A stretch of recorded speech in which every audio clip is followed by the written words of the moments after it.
Selamat pagi Bapak Ibu Saudara-saudara. Selamat menikmati sarapan firman, makanan yang sesungguhnya bagi kita yang membuat hidup benar-benar hidup. Pagi ini saya ingin membagikan sesuatu yang saya harap bisa membantu pengertian kita dalam pengiringan kita sama Yesus Kristus, bahwa kita semua adalah murid-murid Yesus. Dan umumnya saya selalu mendengar ini, hampir selalu mendengar sulit, kata-kata sulit, kata-kata waduh harus mengalahkan daging ini loh ya, sulit, wah sulit, pokoknya sulit. Perjuangan ini sulit. Kalau perjuangan sih memang tentu perjuangan, tapi yang saya tidak setuju itu sebenarnya kata-kata sulit itu tadi. Memang kalau kita terus memandang dari kemanusiaan kita, ya memang itu sulit gitu. Tapi justru itulah kenapa Yesus datang, supaya kita tidak perlu merasa yang itu tadi, sulit itu tadi, karena Dia itu mau memudahkan kita.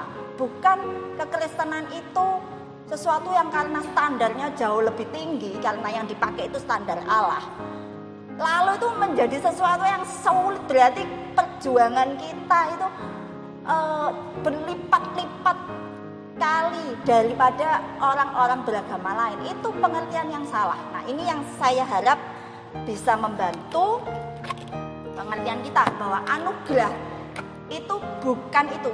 Kata anugerah itu sendiri artinya itu sangat mempermudah, bukan hanya sulit, saudara.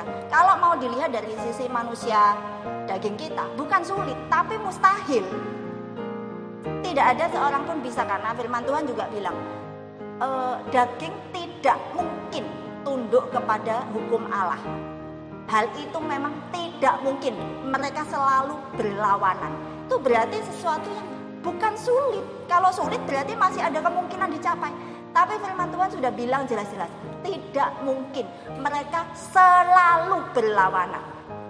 Jadi, karena itulah maka datang anugerah itu dalam bentuk pengorbanan Yesus di salib. Itu yang menyebabkan ini memang tetap ada perjuangan, tapi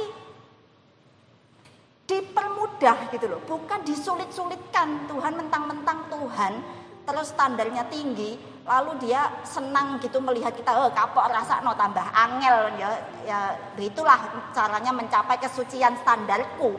Bukan demikian, karena bukan hanya sulit tapi tidak mungkin. Yesus sudah memungkinkan itu dan mempermudah.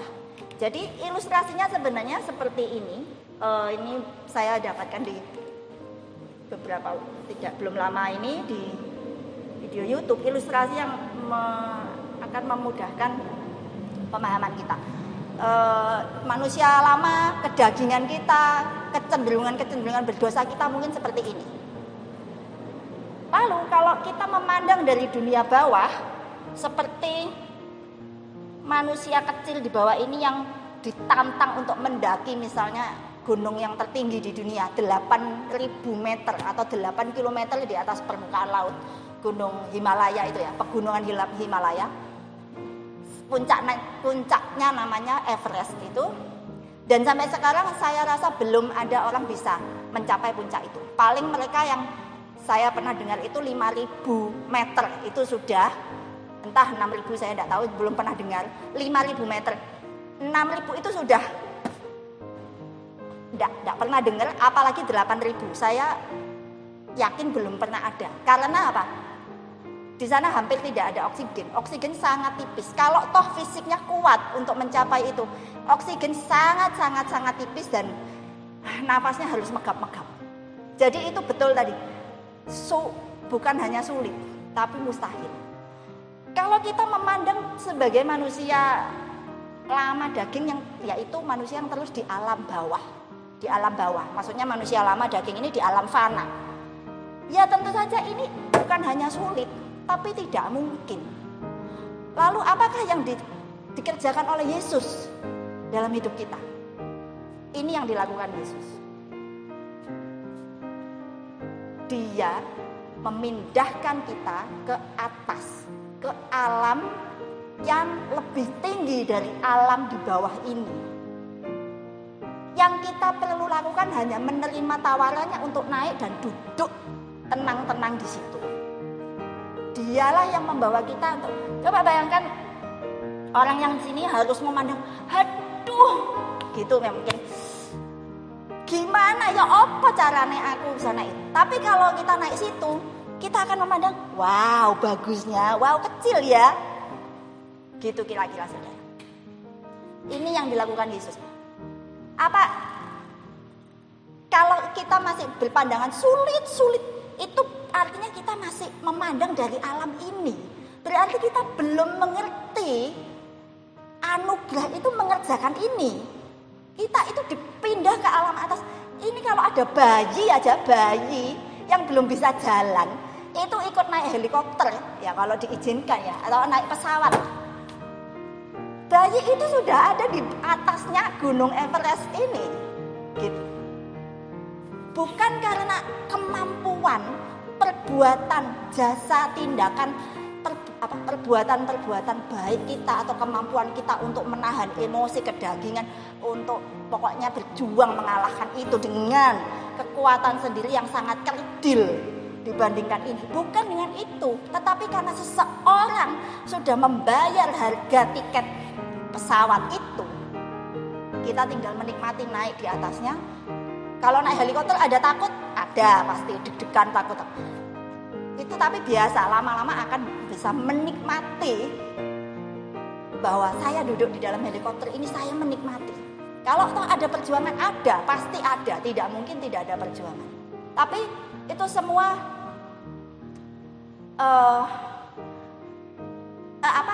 mungkin gitu loh, karena pengalaman saya sendiri.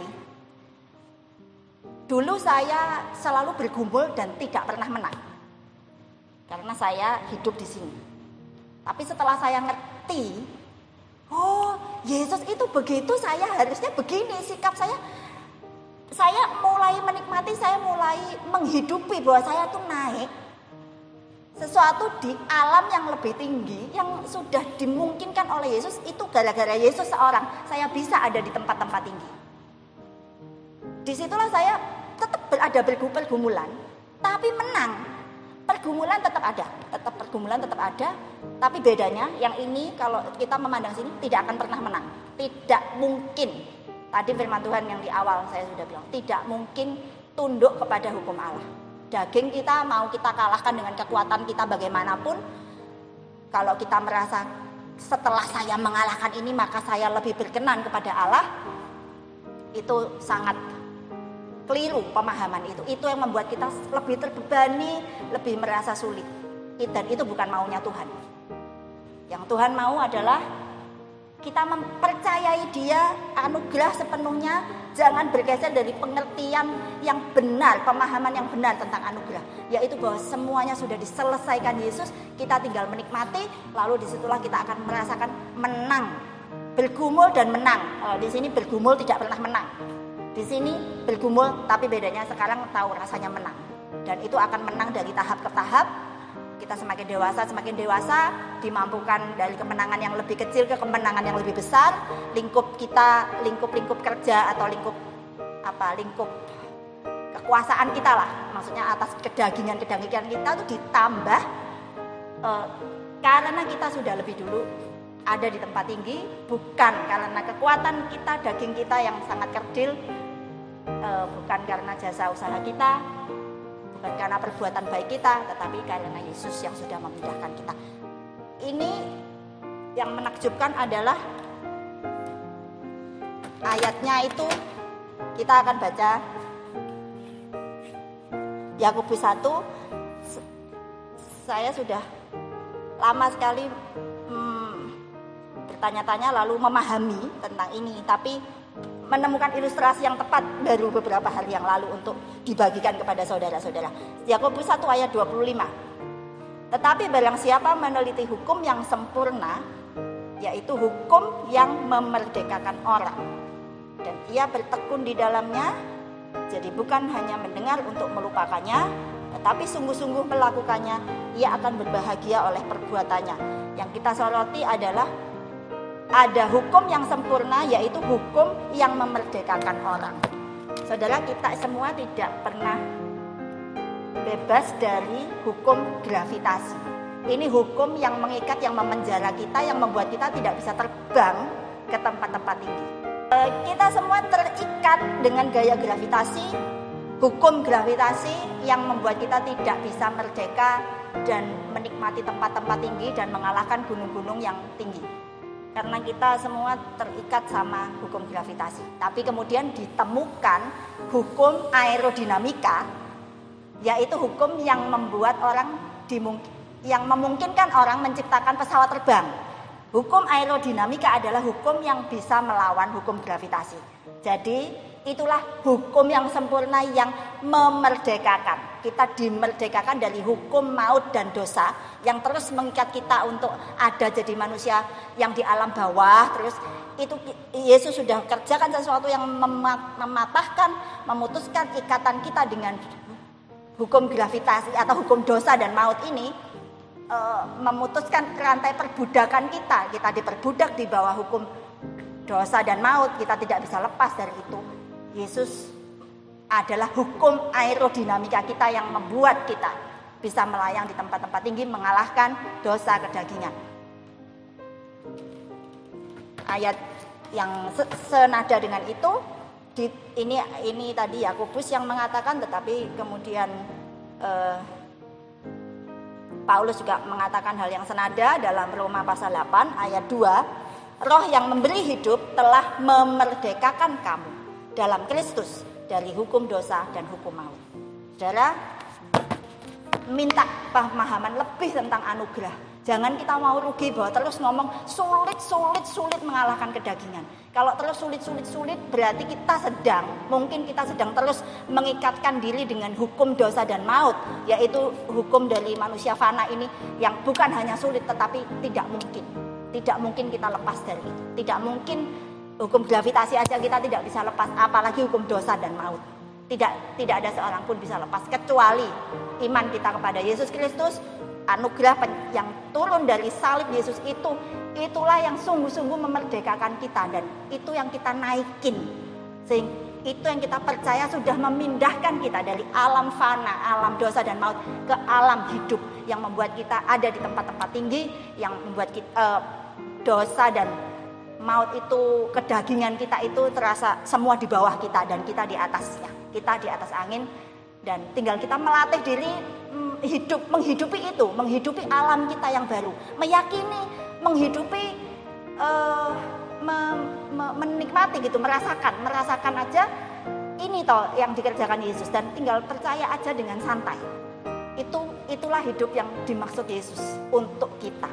Jangan mau kurang dari itu, jangan mau terus-menerus bilang sulit dan tidak sulit menang. Bukan sulit menang, Yesus sudah menang. Dan kita yang ikut Yesus tuh kita sudah menang juga gitu loh, melawan itu. Tinggal bagaimana kita meyakini, merasakan, menikmati itu dan menghidupi itu, menikmati kemenangan-kemenangan kita dari hari ke hari melawan daging kita. Sekian sarapan saya ucapkan, Tuhan Yesus memberkati.